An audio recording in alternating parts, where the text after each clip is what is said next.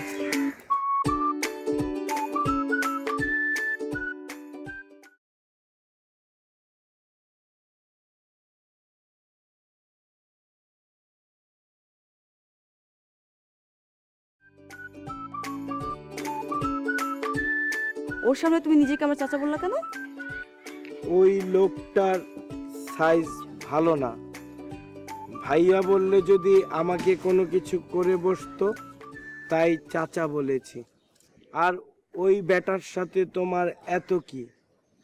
এরকম কোলাকুলি, তারপরে স্কাইপি, আবার কি জানি একটা দিতে ছিল।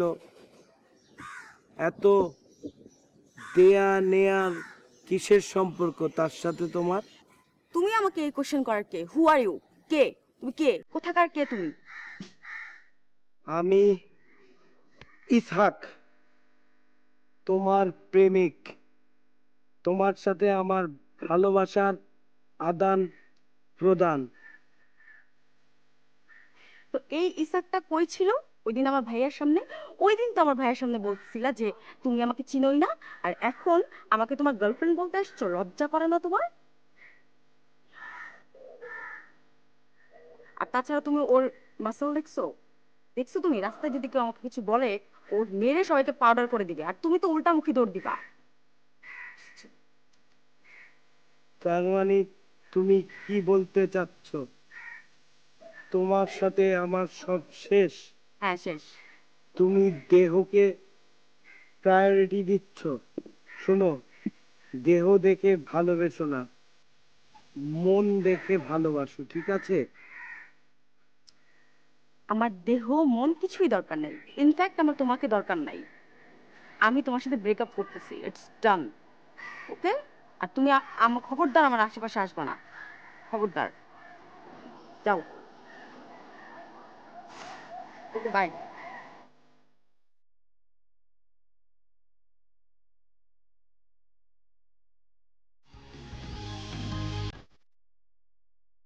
স্যার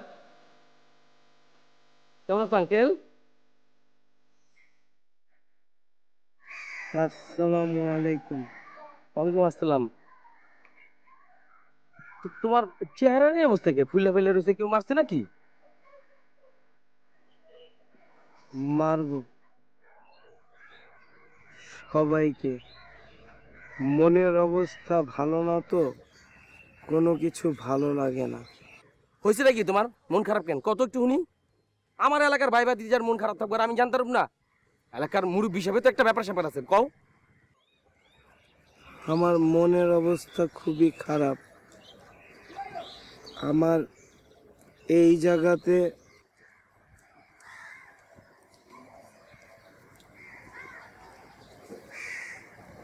মোচড় দেয়, চিলিক চিলিক করে, ভিতরে জলে। বুঝছি বুঝছি, তুমি একটা কাম করো, তুমি আমি মিলা বলা গেছিলাম আমলে একটা সময় রাহি একটা বাংলা সিনেমা দেখি। বাংলা সিনেমা অনেক এন্টারটেন আছে, বুঝছো? অনেক মজা আছে, অনেক কিছু শিকার আছে। তুমি একটা জিনিস ফলো করে দেখো, ইদানিং বাসার আপার আর ভাবিরা যা শুরু করছে ইন্ডিয়ান সিরিয়াল আর সিনেমা লইয়া, সারাদিন ইন্ডিয়ান সিরিয়াল আর সিনেমা দেখবো, রাইতেলে জামাইগুলোকে ঝগড়া করবো। কও ওখান থেকে কিছু শিকার আছে? কোন জায়গায় গিয়ে দেশটা দাঁড়াইতেছে আমগো? আমি বাংলা সিনেমা দেখব না। বাংলা সিনেমায় বেশিরভাগ ক্ষেত্রে নায়ক নায়িকার মিল হয়। আমার ক্ষেত্রে কেয়ামত থেকে কেয়ামত হয়েছে। ওই মিয়া, কেমন তো দুজনই মইরা যায় মিয়া, আর তুমি তো বাচ্চা আছো এনে। আমার শরীরটা এখানে, কিন্তু আত্মাটা মরে গেছে। জিনে জুনে ধরছে নি আবার? হ্যাঁ চলো, তোমার একটু হুজুরের কাছে যাই। কোনো লাভ হবে না। আমার ভেতরের মসজিদটা ভেঙে গেছে। ভিতরে খালি জলে।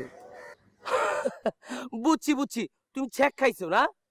এটাকে যদি ছ্যাক বলে তাহলে খেয়েছে। ভিতরটা অনেক বেশি জলে। তুমি মিয়া আমার এলাকার ভাই বেরাদার, ভাই ভাতিজা। তোমার আরে মিয়া সকালে ঘুমের থেকে উঠতে যদি কই মিয়া আমার ভাতিজারকে ছ্যাক দিছে মিয়া, হাজার হাজার মেয়া সিরিয়াল ধরবো। ওই কোন মেয়া তোমার ছ্যাক দিছে? ওই মেয়ের নাম্বারটা কি তোমার কাছে আছে? মানে মোবাইল নাম্বারটা কি তোমার কাছে আছে? ওই চ্যাপ্টার ক্লোজ করেন চাচা। তাহলে চলো, তোমার এখন ইডেনের সামনে খারাপ। চলো চলো, তুমি আমার চলো। আমি আপনার মতো না চাচা, আমি আপনার মতো প্রতিদিন দাঁত ব্রাশ করতে করতে ইডেন কলেজের সামনে সকাল থেকে দাঁড়িয়ে দাঁড়িয়ে মেয়ে দেখতে পারবো না। আমার সাথে এটা যায় না। ওই আমি কি কলেজের সামনে খারাই? তোমার কে করছে? আগে খারাইতাম মিয়া, বুঝো নাই? মাঝখানে যেতে ঝামেলা গেল, এরপরে তো তার খারাই না। আমি তো মাঝে মধ্যে একটু মার্কেট যাই, একটু হাওয়া বাতাস লাগাই, এই আর কি, বুঝছো? মাপ চাই, থাকেন। পুরোটা ফ্যামিলি বেয়াদব। এতক্ষণ যে কইলাম, কোনো কথার দামই দিল না। মাতে মন চায়। ধর মিয়া, তোমার সবাই বেয়াদব মিয়া, আর কথারই দাম ধরে মিয়া তুমি। ধর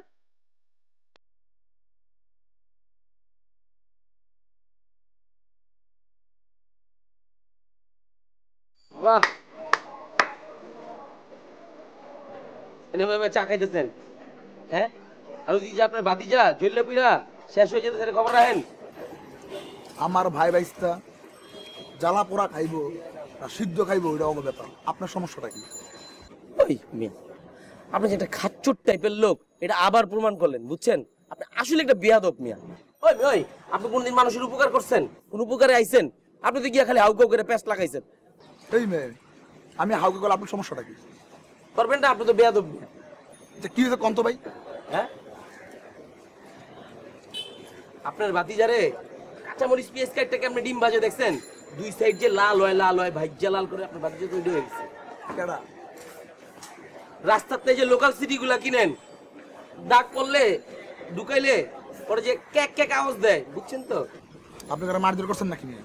ওই মিয়া, আমি মারুম মানে? আমি তো এলাকার বড় ভাই মিয়া, ও তো একটা মাসুম বাচ্চা মিয়া।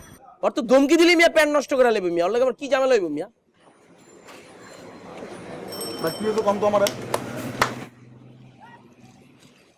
ভাই আপনার ভাতিজার জীবন তো শেষ ভাই। কি হয়েছে আর জীবন শেষ? বুঝে ওরা তো একটা মাইয়া ফালাই চলে গেছে ভাই, ও নাকি বাঁচবো না। দূর মেয়ে, এক মেয়ে গেছে আরেক মেয়ে আইবো, সমস্যা কি? ওরা আরেকটা মেয়ের বিয়ে করামো? আপনি যে একটা খাচ্চর, আপনি জানেন? হ্যাঁ, আপনি কখনো প্রেম করছেন কারোর লগে? আপনি প্রেমের মর্ম কি বুঝবেন? হ্যাঁ, আমার কন্ত ভাই। এই মেয়ে, মায়া মানুষের আশেপাশে আমি নাই, বুঝছেন? মেয়ে মানুষের দুনিয়ার যন্ত্রণা, এইটা লাগবো সেটা লাগবে, পেনের মধ্যে আমি নাই। এতদিন বুঝতাম আপনি একটা ছেসরা খাচ্চর বেয়াদব, এখন দেখতেছি যে আপনার চরিত্রের কোনো ঠিক নাই। খবরদার, আমার ভাই ভাইস্তার কোনো আশেপাশে যদি আপনারা দেখি, দোকটা টান দিয়া কি করবো কন্ত? ফ্যানের সুইচ এরকম কন্ট্রোল লাগায় না, এরকম আস্তে করে কমাই দেবো, জান? জামুই তো ভাই, আর আপনার ভাই ভাতি যারা চেক খাইবো, মায়েরা কষ্ট দিয়ে যাবো, আমার কাছে কান্নাকাটি করবো, আমরা এলাকা খারাপ হয়ে গেলাম না? আপনি আসলে একটা বেয়াদব মিয়া।